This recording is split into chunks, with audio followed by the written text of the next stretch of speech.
नबी करीम की बहुत बड़ी खबर।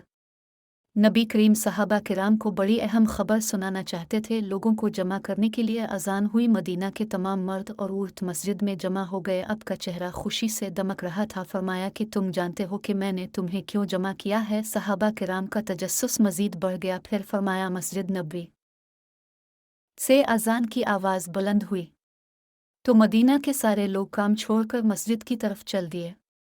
अजान आज मामूल से ज़रा पहले हुई थी। कुछ लोगों ने यह महसूस भी किया कि अभी नमाज के लिए कुछ वक्त बाकी है, लेकिन बुलावा चौनक्का मस्जिद से आया था, इसलिए सब ने अपने काम अधूरे छोड़े और हाजिर हो गए। नबी अकरम कभी कभार ऐसा फरमाया करते थे। जब कभी सहाबा किराम को किसी ख़ास बात से आगाह करना होता तो अब हज़रत बिलाल अन्हु को बुलाते और उन्हें अजान देने का हुक्म फरमाते। हज़रत बिलाल अजान देते तो सहाबा किराम अपने तमाम काम छोड़कर मस्जिद में हाजिर हो जाते। आज भी कुछ ऐसा ही मामला था। नबी अकरम सहाबा किराम को बड़ी अहम खबर सुनाना चाहते थे। लोगों को जमा करने के लिए अजान हुई। मदीना के तमाम मर्दाल और औरत मस्जिद में जमा हो गए। अल्लाह के नबी मस्जिद में बैठे हुए थे और आपका चेहरा खुशी से दमक रहा था। मस्जिद में आने वाले सहाबा किराम ने नबी अकरम को हशाश बशाश देखा तो समझ गए कि कोई बहुत अहम खबर है जिससे आप लोगों को आगाह करना चाहते हैं। नबी अकरम ने मिंबर पर बैठते ही सहाबा किराम रज़ी अल्लाह ताला अन्हुम को मुखातिब करते हुए फरमाया, तुम जानते हो कि मैंने तुम्हें क्यों जमा किया है। सहाबा किराम ने बुलंद आवाज़ में जवाब दिया, अल्लाह ताला और अल्लाह के रसूल ही बेहतर जानते हैं। सहाबा किराम का तजस्सुस मज़ीद बढ़ गया। हर कोई अपनी अपनी जगह बैठा शौक़ से सुन रहा था और दिल ही दिल में सोच रहा था कि ना